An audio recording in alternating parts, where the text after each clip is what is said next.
GO number 33ని అమలు చేయాలని విద్యార్థుల తల్లిదండ్రులు తెలంగాణ ప్రభుత్వాన్ని డిమాండ్ చేశారు. గత ఏడాది ఫేక్ సర్టిఫికెట్లు చూపించి 86 మంది నాన్ లోకల్ విద్యార్థులు మెడిసిన్ సీట్లు సాధించారని మండిపడ్డారు. రాష్ట్రంలో చదవని విద్యార్థులు అక్రమంగా సీట్లు పొందుతున్నారని ఆవేదన వ్యక్తం చేశారు. ఇంకా మరింత సమాచారం మా ప్రతినిధి కిరణ్ అందిస్తారు. మెడిసిన్ సీట్లలో అన్యాయం జరగబోతుందంటూ ఇప్పటికే నీట్ రాసినటువంటి విద్యార్థుల పేరెంట్స్ అంతా కూడా ఆందోళన వ్యక్తం చేస్తూ ఉన్నారు. ఏదైతే జీవో నెంబర్ MS-33 ఏదైతే ఉందో దాని ప్రకారంగానే పూర్తిగా స్థానికంగా ఉన్నటువంటి వాళ్ళకు మాత్రమే పూర్తిగా సీట్లు కేటాయించాలని కూడా పేరెంట్స్ కోరుతున్నటువంటి పరిస్థితులు కనబడుతున్నాయి. గత ఏడాది 86 మంది కోర్టుకు వెళ్ళి ఇక్కడ లోకల్ వాళ్ళు కాకపోయినప్పటికీ వాళ్ళు తమ సీట్లు సాధించుకున్నారంటూ కూడా ఆందోళన వ్యక్తం చేశారు. ఇప్పుడు దాదాపు 450 మంది కూడా కోర్టుకు వెళ్ళినట్టుగా తెలుస్తుంది. అయితే వాళ్ళకు సంబంధించినటువంటి పిల్లల పేరెంట్స్ ఎవరైతే ఉంటారో వాళ్ళు కూడా టీనుస్ ఆశ్రయించినటువంటి పరిస్థితి కనబడుతుంది. ఏంటి సార్ మీ డిమాండ్ ఏంటి? నీట్ పరీక్షల్లో వచ్చినటువంటి ఇబ్బందులు ఏంటి? స్థానికంగా ఉన్నటువంటి వాళ్ళకు కాకుండా ఇతరులకు ఇస్తున్నట్టుగా తెలుస్తుంది. ఏంటి సార్ దీనికి వెనుక ఉన్నటువంటి ఆంతర్యం? తెలంగాణ రాష్ట్రం ఏర్పడ్డప్పుడు ఉమ్మడి ఆంధ్రప్రదేశ్ నుండి విడిపోయినప్పుడు మన దగ్గర మెడికల్ కాలేజీ లేవు, మెడికల్ సీట్లు లేవు. కొత్త రాష్ట్రంలో ప్రతి జిల్లాకు మెడికల్ కాలేజీ కావాలి, ప్రతి జిల్లా నుండి మన విద్యార్థులు మెడికల్ కావాలని చెప్పేసి పెద్ద ఎత్తున మెడికల్ కాలేజీలు వచ్చినాయి. వచ్చినప్పటి నుండి మన దగ్గర 4/7 రూల్ తోటి అడ్మిషన్ ప్రక్రియ జరుగుతుంది. దీన్ని కూడా ఆసరాగా చేసుకొని కొంతమంది దొంగ సర్టిఫికేట్లు పెట్టి 4 సంవత్సరాలు చదివి ఉంటే సరిపోద్దనే సందర్భంలో దొంగ సర్టిఫికేట్లు పెట్టి ఇక్కడ జాయిన్ అవుతున్నారని ప్రభుత్వం 33 జీవోని తీసుకొచ్చింది. అదేంటి అంటే కంపల్సరీ 9th 10th ఇంటర్మీడియట్ చదివి ఉండాలని. సో ఇది మాకు వద్దు, మాకు అన్యాయం జరుగుతుందని కొంతమంది కోర్టుకు పోయారు. కోర్టుకు పోతే ప్రభుత్వం తీసుకొచ్చినటువంటి జీవోను తనను తాను సమర్థించుకోకుండా కనీసము గత 50 సంవత్సరాల నుండి ఉన్నటువంటి కనీసం 4 సంవత్సరాలు ఇక్కడ చదివితే లోకల్ అవుతారనేటువంటి జీవోను పట్టించుకోకుండా, వాళ్ళు తెచ్చిన జీవోను పట్టించుకోకుండా, అసలు సంబంధం లేకుండా అసలు తెలంగాణలో కాదు ఇండియాలో చదవని వాళ్ళను, తెలంగాణలో చదవని వాళ్ళను, ఇతర రాష్ట్రాల్లో చదవని వాళ్ళను కూడా లోకల్ చేసి లాస్ట్ ఇయర్ 135 మంది కోర్టుకు పోతే 135 మందికి లోకల్ స్టేటస్ ఇచ్చి అడ్మిషన్లు చేసింది. నేను ఒక ఎగ్జాంపుల్ మీకు ఇక్కడ చూపిస్తాను. సో ఇక్కడ వచ్చేసి The petition claimed to be native state of Telangana, pursued their education outside the state of Telangana.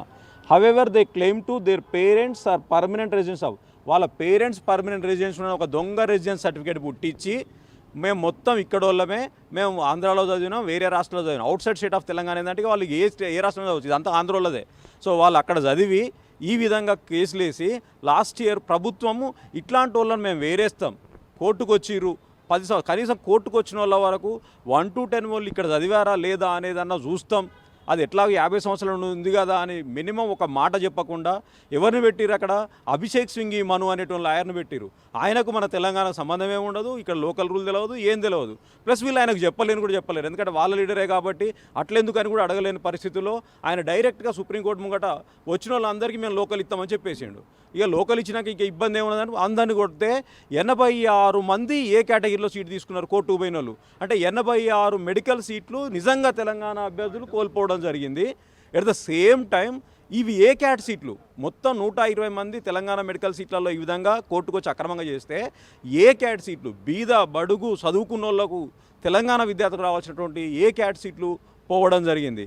ఇప్పుడు మేమేమంటున్నామనంటే పోయినసారే పోయినరు, మీరు వాదించిర్రు, ఫెయిల్ అయ్యారో ఏదైందో మేము అప్పుడు కూడా చాలామంది మొరపెట్టుకున్నాం, గవర్నమెంట్ రిలీజ్ చేయలేదు. ఇప్పుడు అది అదునుగా తీసుకొని అప్పుడున్న లాయర్లు కావచ్చు ఆంధ్రోళకి తెలివి మీరి ఇప్పుడు 450+ మంది ఇప్పుడు మళ్ళీ కోర్టులో కేసు వేశారు. సుప్రీంకోర్టులో హియరింగ్ ఉన్నది.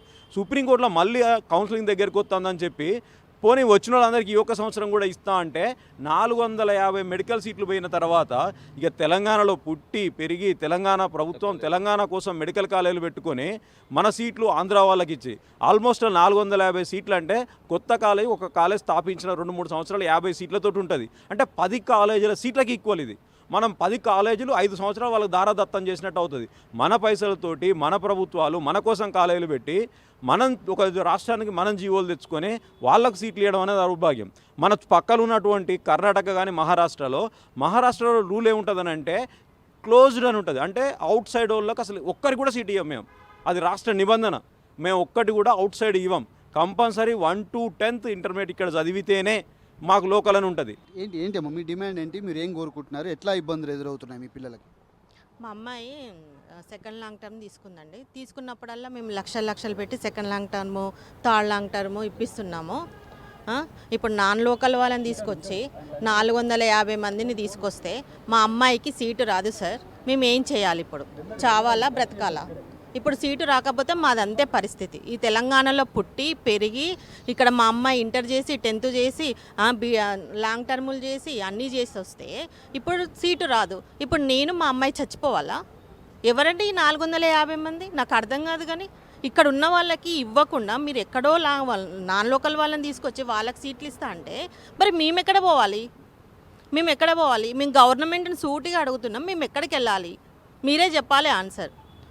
ఏం డిమాండ్ చేస్తున్నారమ్మా? మీ పిల్లలకి ఎట్లా ఇబ్బందులు ఎదురవుతాయి? లాస్ట్ ఇయర్ కేసు వేయడం వల్ల ఆ 135 మెంబర్స్ నుండి 126 మెంబర్స్కి వచ్చినందుకు మాకు అందులో బార్డర్ ఛాన్స్లో ఉన్నందుకు మేము కోల్పోయాం సార్ సీట్లు. మళ్ళీ లాంగ్ టర్మ్ ఇప్పించాము. మళ్ళీ లాంగ్ టర్మ్లో కూడా ఇప్పుడు అదే బార్డర్లో ఉన్నారు. ఇప్పుడు మేము ఏం చేయమంటారు? మాకు న్యాయం చేయండి. జీవో 33ని అమలు చేయండి సార్. చేసి తెలంగాణ బిడ్డలకు న్యాయం చేయండి సార్. మేము ఇంకొకటి ఏది కోరట్లేము, మేము ఏమీ అనట్లేము సార్. తెలంగాణ బిడ్డలకు న్యాయం చేయండి. ఇక్కడే పుట్టి ఇక్కడే పెరిగి ఇక్కడే చదివిర్రు సార్. ఇప్పుడు ఎక్కడ వెళ్ళమంటారు సార్? చదివింది ఏపీలో ఎక్కడో. వాళ్ళందరూ 450 మంది కేసేస్తే లాస్ట్ ఇయరే 135 మెంబర్స్లో 126 మెంబర్స్కి వచ్చిందంటే ఇప్పుడు 450 వేస్తే మా పరిస్థితి ఎలా సార్? 10 కాలేజీలు అంటే ఎలా సార్? మేము అన్యాయం అయిపోతాం కదా సార్. జీవో 33ని అమలు చేయాల్సిందే.